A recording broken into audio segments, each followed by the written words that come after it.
This is the Adoption is Love podcast. Real stories from real birth moms who've lived it, loved through it, and grown stronger because of it. I'm just grateful for how life has developed because of this decision. And I'm grateful for watching him grow. In this episode, our birth mom, Marilyn, shares the fear, grief, and unexpected joy she experienced through adoption, and the advice she'd give to anyone thinking about making the same choice. She's accompanied by her former adoption specialist, now adoptive parent supervisor at Deaconess Pregnancy and Adoption, Catherine Cheek. Let's join their conversation.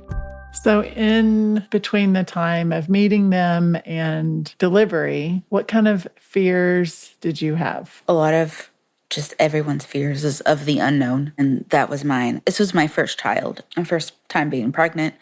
I didn't know what the hospital was going to be like. That was the scariest for me. I didn't know what the pain was going to be like. I didn't know any of it. And it was scary because this was a complete unique circumstance. Like, it wasn't just me going to the hospital, giving birth and leaving with a child. So knowing what the hospital protocols were, and then if I was going to go into labor, or who was going to be there, how I was going to feel personally before I chose a family. I told myself and promised myself that once I made this decision, I tried to put myself in the parent's shoes. And I said, once I made this decision, that I would never go back on it, would never change my mind. And so that wasn't even in my mind, but I'm sure that would be another fear of somebody's, is how they would feel once the baby was here. One of my fears was if the parents would stick to my, what is the word? Your openness? Yeah, my hope. My hope for the open adoption, for them to keep that going and not just disappear from my life once they received him. That was the other biggest fear, because I wanted to be involved. I wanted to see him grow, even if I knew I couldn't parent him the way he deserved. But yeah, I think those were my fears. Looking back, what are you most grateful for about your decision of adoption? And not parenting him during these teenage years. No, I'm just kidding. I only say that now because I have a 13-year-old teenage daughter, and it is hard. I am grateful that I had a family that was open with me. I got to see him be a baby. I got to hold him. I got to see him grow. I got to see him be a toddler. They gave me pictures. I got to eventually go to their home for little visits. We got to meet out. I'm grateful for the relationship I developed with his parents and him. I got to hold him on his first birthday. I got to give him gifts. I got to spoil him without needing to provide all the things for him. I got to still have the good parts. And I'm grateful that I got to still take care of me and still develop, because I was still a kid. I was 19, but I was still a kid. And it would have been so hard to give him what he deserved and needed.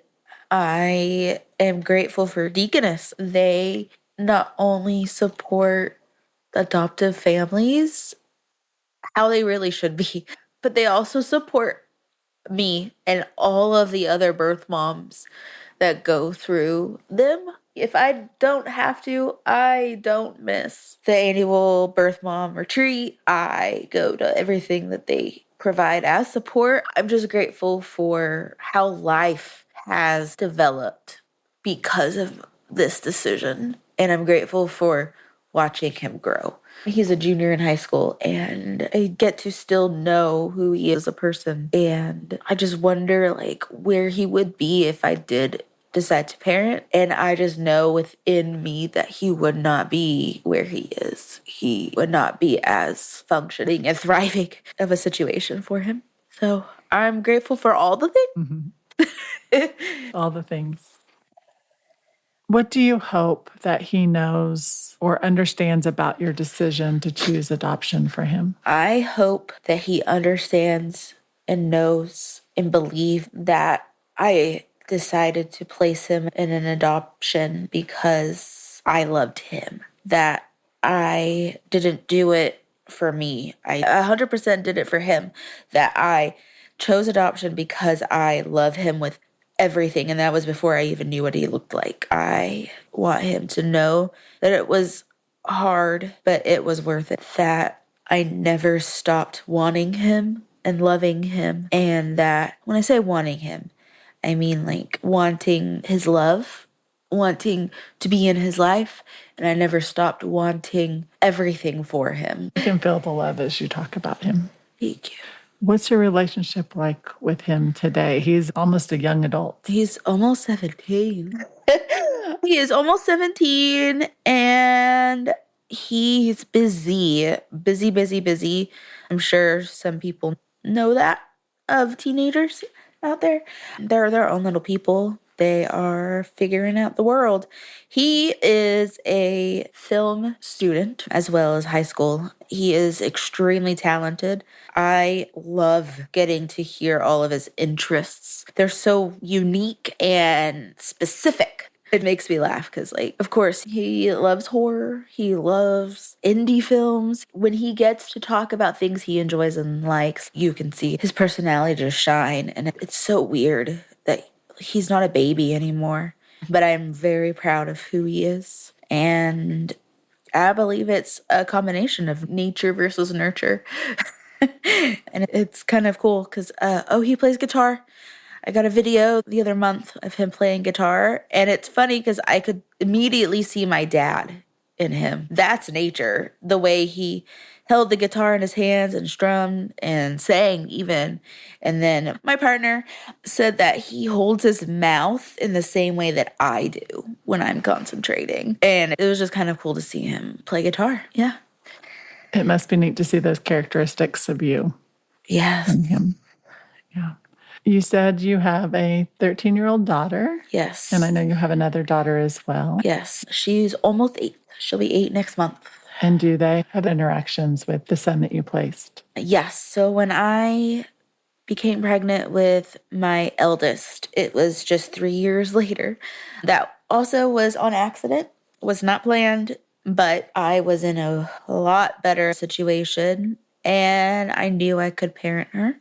So I am. So when I had her, I had more support, but again, the person that contributed to her DNA was not around. And actually, my son's adoptive mom was there in the hospital with me the entire time. And he even got to come to the hospital to meet her and hold her. There's a picture of that somewhere of this little 3-year-old boy holding a newborn little girl. Our relationship grew a lot more intimate after that with the parents. They became almost like my second set of parents throughout my beginning journey of parenting myself throughout the last 13 years. When we used to have visits, when my oldest was little, whenever we would go over, they would both just pick up where they left off playing. They would play like siblings. It was so cool to see. And I got to just visit with the parents, and it was my happiest time. What advice or encouragement would you give to a woman facing an unplanned pregnancy that might be listening to this podcast that is really scared?